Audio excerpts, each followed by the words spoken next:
passionate educator and thought leader known for her work in Montessori education and transformational learning. She leads CM STEP, a training program that has supported hundreds of middle and high school Montessori teachers worldwide. Recognized for her contributions to adolescent and adult Montessori programming, she remains active in teacher education and research. Katia also teaches at the University of Virginia, Xavier University, and the University of Wisconsin River Falls. A TEDx and a keynote speaker, she is widely sought after for conferences and workshops. That was a great bio, Katie, and the stage is all yours. Thank you so much. I'm happy to be here. Well, I want to start by asking my esteemed audience, have you ever gotten the talk about your work?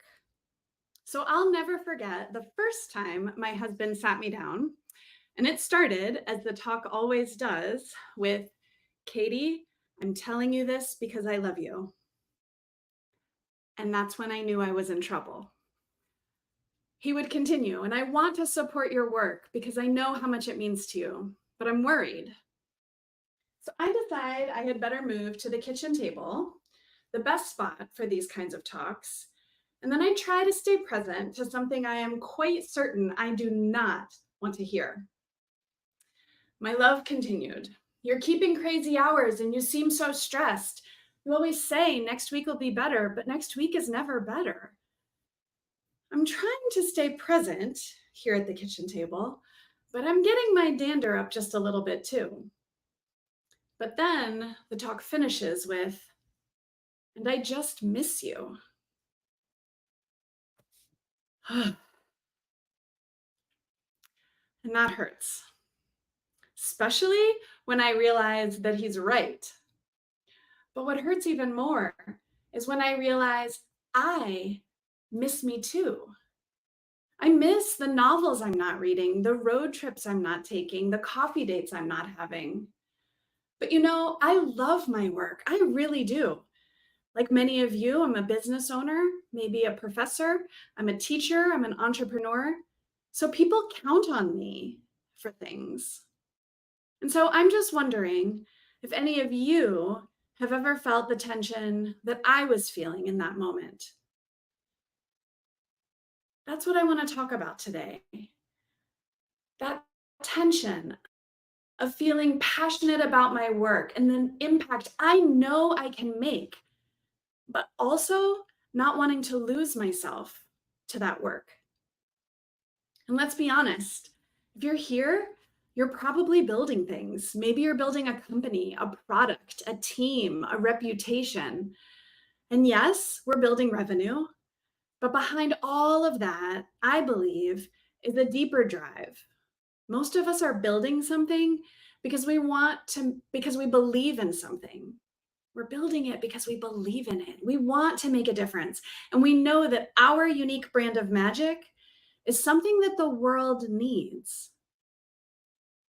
What I've seen is that mission-driven professionals are especially vulnerable to burning out, to disappearing inside our own creations.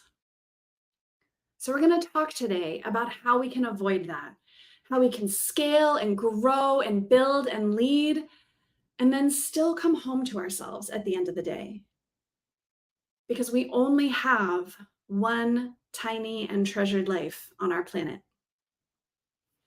Now, of course, society makes this sound so simple, right? All we need to figure out is a little bit of work-life balance. Yeah, I would love to know if you've ever made a New Year's resolution that had to do with a better work-life balance. Me too. But here's the secret I discovered. Balance and the pursuit of it was actually rocket fuel for my feelings of burnout. Hello, Christiane. But for over a decade as a young professional, I pursued this work-life balance with everything that I had. Every time after the talk, I was determined.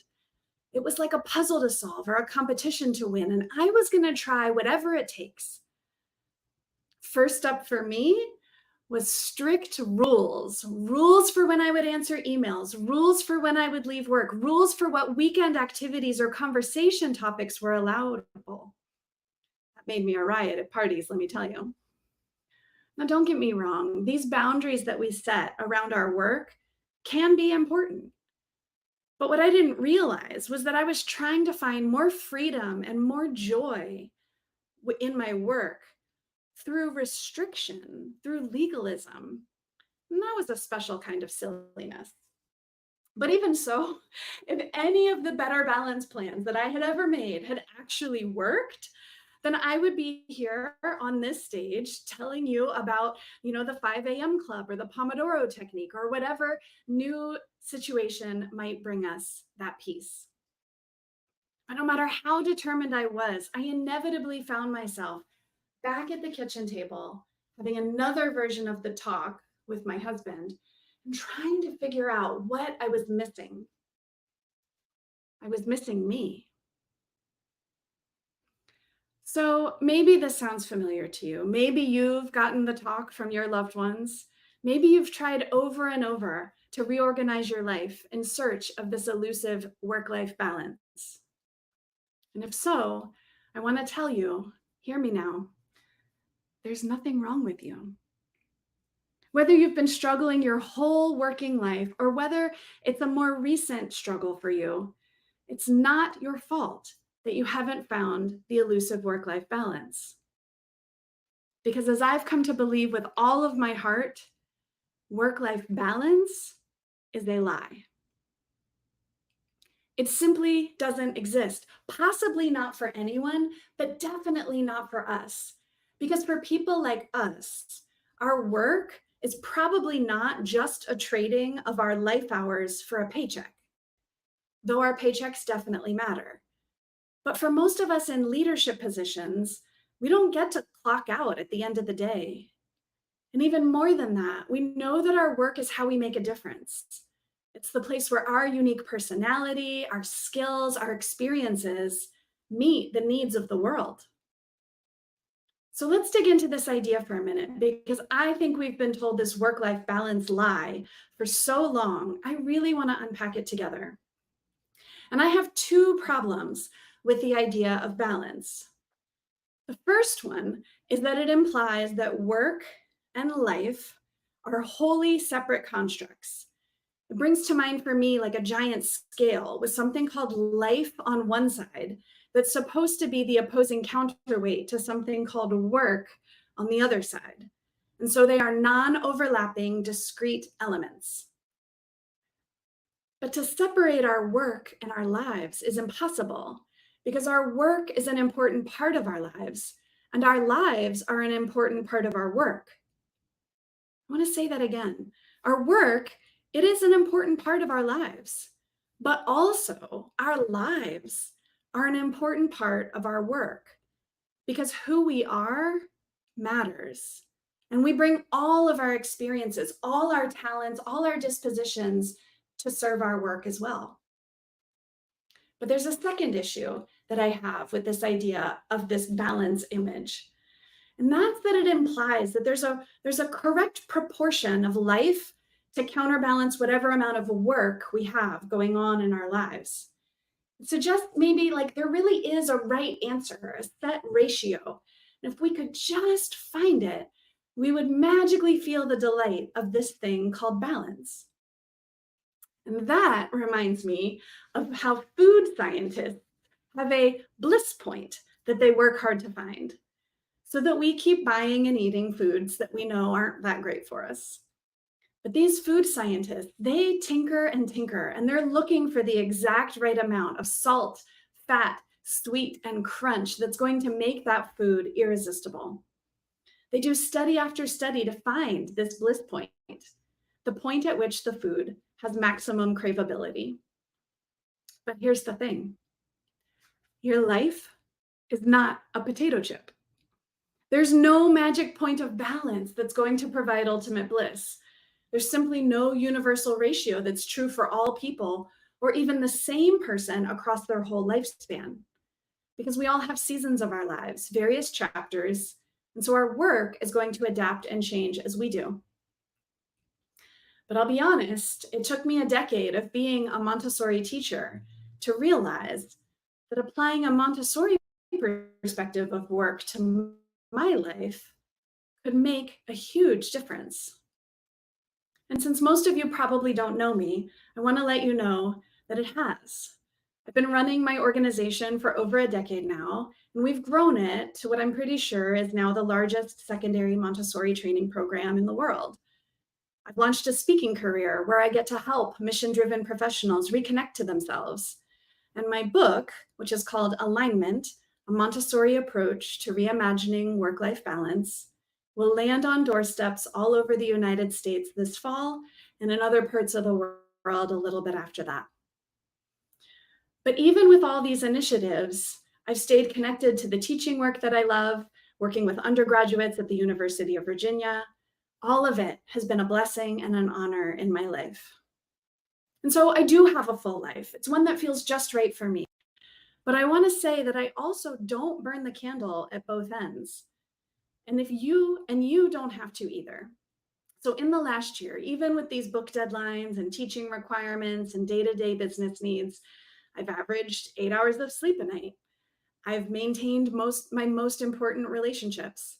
I've gotten physically stronger, and I've taken a total of 7 weeks away from my important work. But I promise I'm not a superwoman. So how did I go from all these kitchen table talks to where I am now?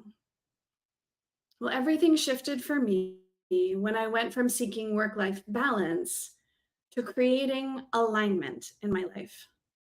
And I want to unpack what that word means to me because I do use it a little differently than maybe some other folks. But before I do that, I want to tell you just a quick story because I believe we can learn important lessons in finding alignment, even from a 3-year-old. So I've spent most of my professional life in Montessori education, and I love to talk about that to pretty much anybody who will listen. But for today, I want to tell you just 2 aspects about Montessori education that I think can frame how we think about our work. Because in a Montessori classroom, the word work has some unique connotations. So first, let me tell you about Max. Max's dad came to my friend Heather with a problem. It was great that Max seemed to enjoy his Montessori school, but he was also having trouble adjusting to days that were less routine, specifically the weekend days. And in fact, it was the weekend mornings. Max would cry most weekend mornings, and not even before anything had even happened. He just seemed to wake up and burst into tears. Now, Max's dad was pretty perplexed about this because he loved weekends. Maybe you can relate. But in fact, Max's dad would joyfully announce weekends with a cheer. He would say, "Hooray, hooray, no work today." "Oh," Heather told him, "that's the problem." "What's the problem?" he asked. "The no work part," she said. Because here in our Montessori classrooms, all of these interesting and engaging activities are called work, not play. So to Max, an announcement of no work might as well have been a proclamation of no fun today. Oh, Max's dad saw the problem, and Max didn't cry on weekends after that. You see, Max didn't see work as a drudgery or a necessary evil. His work was interesting, challenging, and in the challenge, it was even fun. So Max can teach us the first lesson from a Montessori classroom, which is about a blurring of work and play. But there's a second lesson that's important too. And that's when most people talk about work, they're usually referring to whatever it is that we do to earn money, our paid employment. I like to think of that stuff as our paycheck work. But Montessori education takes a really broad view of work, with the idea that every single being in our interconnected universe has a unique role to fulfill. They call it a cosmic task. The Montessori scholar Camillo Grazzini explained this idea with a metaphor. And he said, we might think of the world as a great household, a cosmic household, where all the jobs involved in running the household have been divided up and shared. This cosmic task I like to think of as our purpose work, what I am here to do and be right now. And maybe you feel a lot of overlap between your paycheck work and your purpose work. That's been true for me. But getting clear on these two types of work has helped me prioritize the things that really matter the most to me. And that's what's helped me find alignment in my life. Because paycheck work is important for my job, and purpose work is important to feed my soul. And one goal of Montessori education is to help students grow into their own cosmic tasks, their own purpose work. Basketball phenom Steph Curry, the founders of Google and Amazon, actor Helen Hunt, diarist Anne Frank, chef Julia Child, all of these are former Montessori students who went on to make a big impact on our world. But I'm no Steph Curry. So what would it mean for us to live into our cosmic tasks and to blur the lines between work and play? I think it's about bringing our lives into alignment. So let's unpack that word. According to Oxford Languages, alignment can be said according to Oxford Languages, things can be said to be in alignment when they are in the correct or appropriate relative positions. So to visualize this, I like to think of our lives as an ever-expanding piece of magical mosaic art made up of all the different pieces of our lives. And so alignment means that in this life mosaic, we get to choose how the different pieces are going to fit together so that they are in the correct or appropriate relative positions for who we are and what we need right now. So maybe this piece of our life mosaic is worthy of a front and center location, or maybe it's a peripheral piece for right now, not as important. We might have hundreds of mosaic pieces, and so there can be room for our hobbies, our relationships, our paycheck work, our faith, our service, our activism. But the whole mosaic is organized in service to our purpose work, to our cosmic task. So unlike this idea of balance, some huge set of scales where there's a correct amount of work weight over here and a correct amount of life weight over here, alignment doesn't ask us to split ourselves 50-50, 60-40, or any other ratio. Alignment gives us 100%, a whole mosaic, so we can be whole people paying attention to that whole mosaic.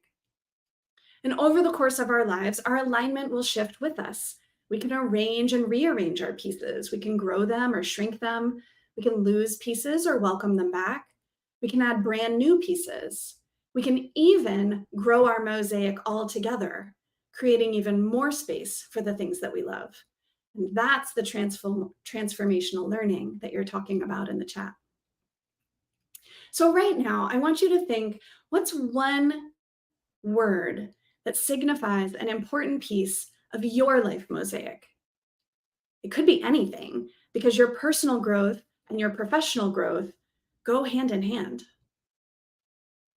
And that brings me to the second definition that Oxford Languages gives for the word alignment. That things can be said to be in alignment when they are in a position of agreement or an alliance. Did you know that some mosaic artists, both ancient and modern, build their creations without any glue? They design these mosaics to fit together so precisely that each piece in the mosaic helps to strengthen the integrity of the whole. That's what the alliance means to me, that the work pieces and the non-work pieces of our life mosaic all contribute to our overall thriving, and they're not in opposition to each other. But when the alliance isn't functioning like we want it to, our life mosaic can start to show cracks. My sister Abby is an award-winning oncology nurse who takes great pride in providing compassionate care to her patients and their families. She works with the very sickest of the sick in her hospital. Her apartment fridge is covered with thank you notes from her patients, and sometimes from their surviving family members. Her work was hard, but she's great at it. And for over a decade, she had really loved her important work.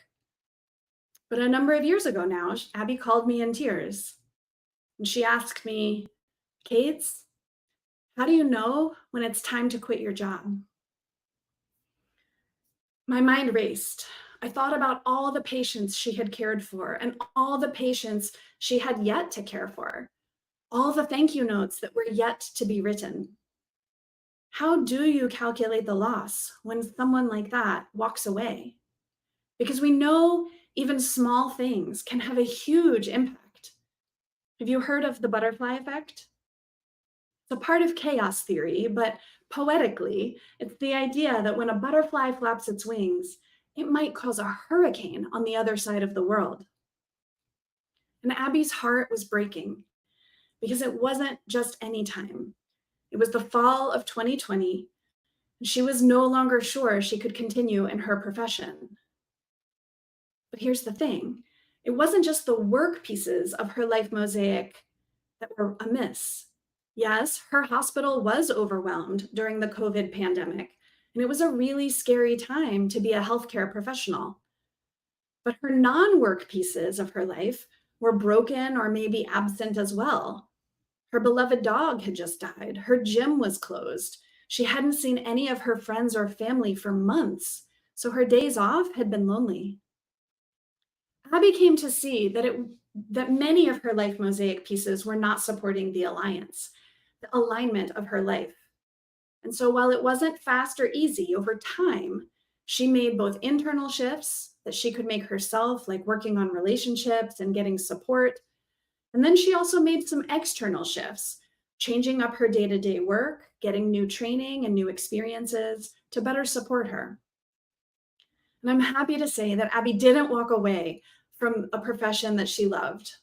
And today, she lights up when she talks about her work.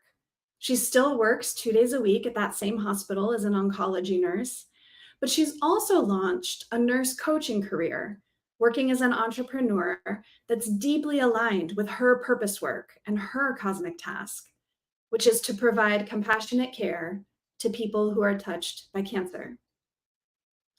And that's what I think alignment is all about. It's not a rigid prescription. It's not chasing the impossibility of balance. It's about wholeness. It's about freedom. It's about thriving. So let me ask you again, have you ever had the talk, or do you ever miss you? Because I missed me, but I don't anymore. When I was chasing work-life balance, I found that I was thinking too small. Alignment is bigger. It's how we build lives and careers that we don't want to escape from. It's how we remember what really matters to us and how we can learn to continually come home to ourselves and to be at home in our one tiny and treasured life. And while our alignment is personal, it doesn't have to be private. So I want to say that if any of this is resonating with you today, I want to challenge you to start a conversation with someone who could support your alignment journey. Maybe that's a partner, maybe that's a close friend, maybe that's even a colleague. Tell them about the important pieces of your life mosaic. Ask them about theirs. Because when even one person makes an aligned change, it has huge ripple effects. And so if these words are calling to you, or you want to go deeper into what alignment could look like for you or your people, I'd love to stay in touch. We can certainly connect on social, and you can reach me at KatyKellerwood.com. You can subscribe to my newsletter, and we're going to kick off some alignment retreats, virtual and in person, in 2026. So I want to thank you for your important work in the world, because you are a unique and remarkable human being, and you are here to do things that only you can do. Remember that butterfly effect? You are the butterfly. So come back to the kitchen table with me now, but let's have a new kind of talk. Let's talk about your alignment, my alignment, our collective alignment. And let's invite everybody, because an aligned life is revolutionary and everyone's contribution matters. And because I'm done missing me, and I hope you are too. Let's begin. Thank you so much.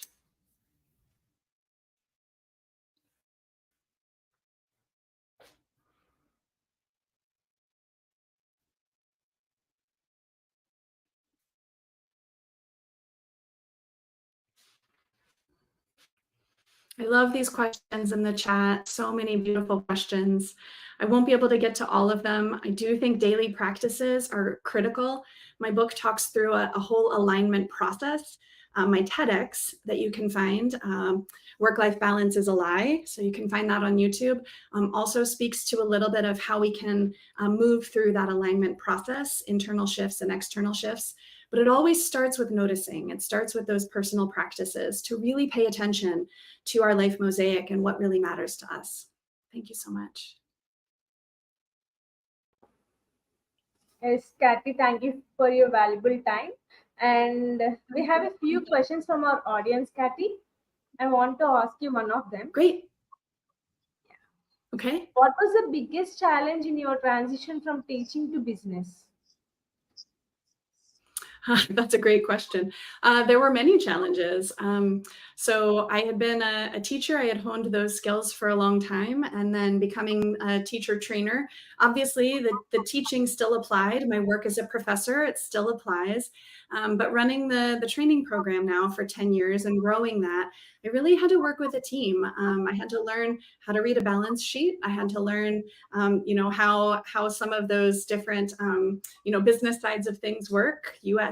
Taxes can be very complicated, so there was a lot to learn there. But I worked with a team. I had some business mentors. I had some great accountants. I believe that we each have our important work to do, and so we're here to make each other better, right? I don't have to be the CPA. I can be the teacher. I can lead my team. Being a teacher did prepare me to be a great leader, I believe.